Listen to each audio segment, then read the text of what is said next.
Steve, it's a 28-man squad. Tell us the benefits of having those extra couple of players to be able to work with them ahead of the Euros. I think with the makeup of the squad and the number of players I've probably got about half a dozen players that are not playing regular or coming back for injury. So just to go a little bit bigger gives us a little bit more breathing space. Can have a look at them over the 10 days together in the pre-camp. So that was the thinking behind the 28.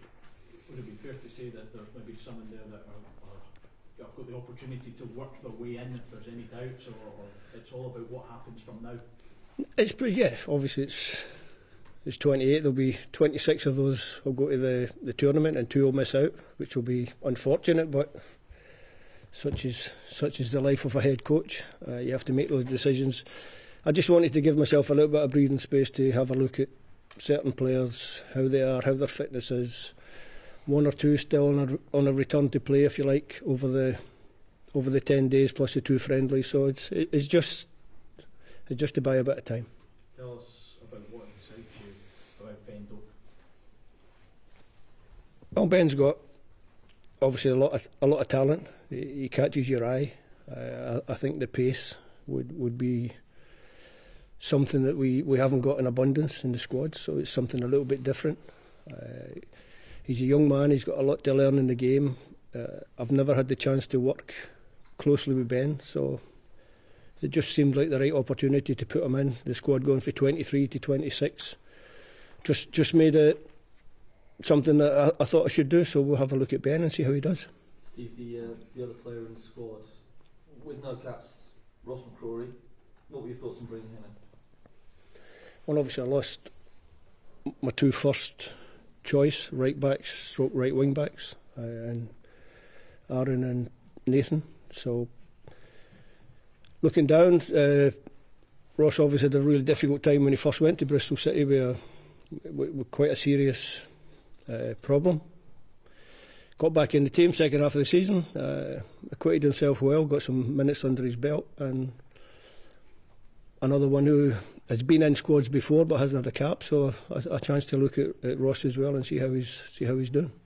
A few older players in the squad as well. James Forrest had a great end to the season with Celtic.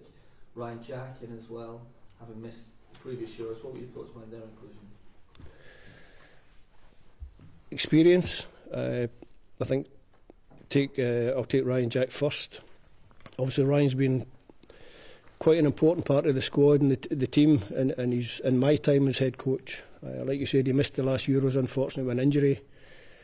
He hasn't had the best finish to the season with Rangers, but I know he's been fit for the last 2 or 3 weeks, and it just hasn't been selected at the club, which is unfortunate for Ryan. But I think he deserves to be there. He's a midfield player who's a little bit different to the other type of midfield player that I've got. So that was the thinking behind Ryan. James Forrest, where do you start? You know, if ever there's an example to young players on how to conduct yourself if things are not going well for you at your club, then I think James epitomises that. Train well, work well, keep your head down, keep believing, and you never know. Maybe the head coach will pick you for your country again, and that's what he's done. He's had a fantastic finish to the season. Obviously brings a bit of experience. Was part of the squad in the last Euros, so it'll be nice to see James again. Would he have been quite far away from your thoughts a few months ago, just when he wasn't really getting on the bench for Celtic at all?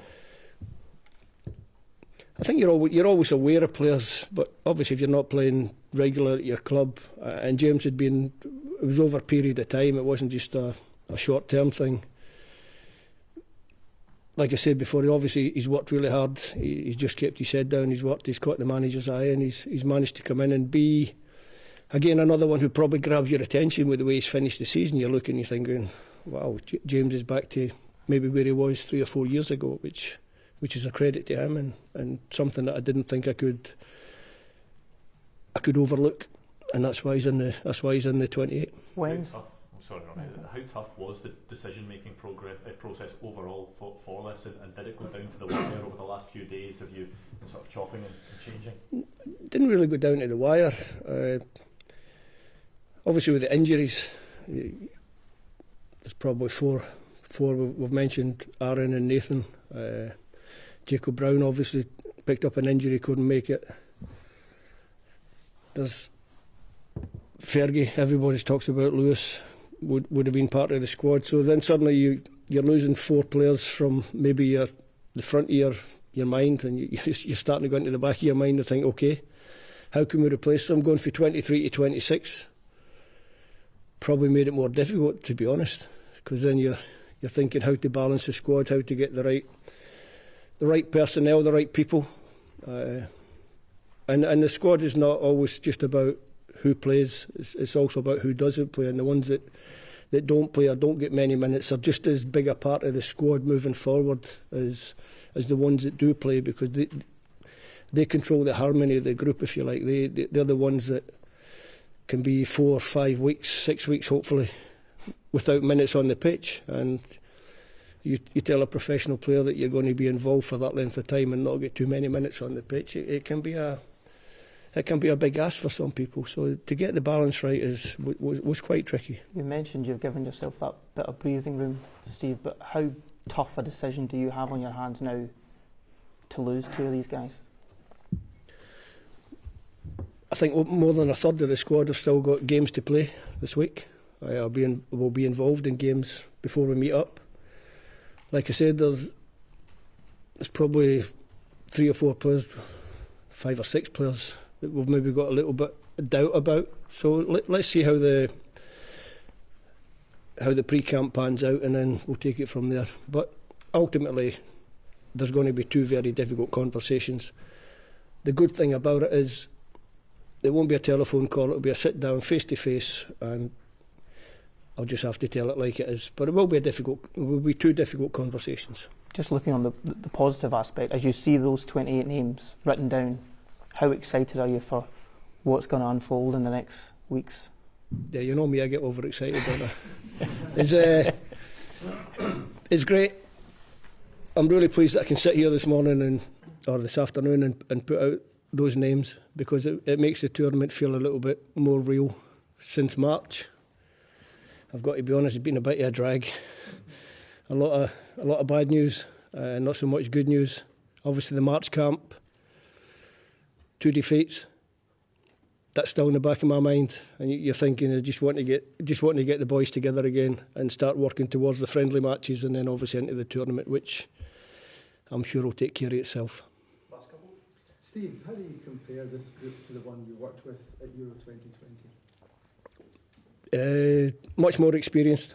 The group they took to 2020 or delayed Euro 2020 was maybe a little bit inexperienced. Certainly inexperienced in tournament terms, because we don't qualify very often. So more caps, a better understanding, I think, of what to expect from the tournament. So yeah, I think more experienced and hopefully good enough to create a little bit of history for Scottish football.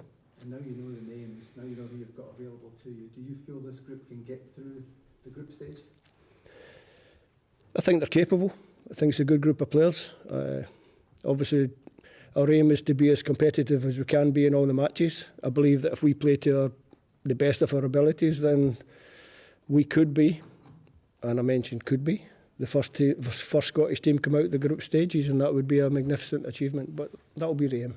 Steve, I think it's nearly 3.5 weeks into that first game, Germany on the Friday night. What's your message to the Tartan Army, to Scotland fans that might be going on, the Scotland fans that are at home getting excited for this now?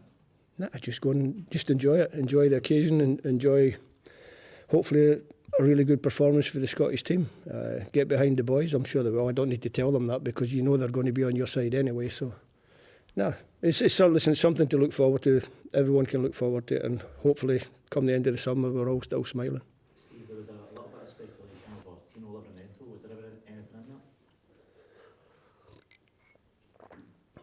that? In terms of maybe getting a shot call up?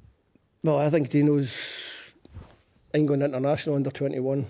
He qualifies for England, Scotland, Portugal. So I'm not sure really what. At the moment, he's chosen for England. So that's the way it is. Okay, cheers, Steve. Thank you. Thank you. Cheers.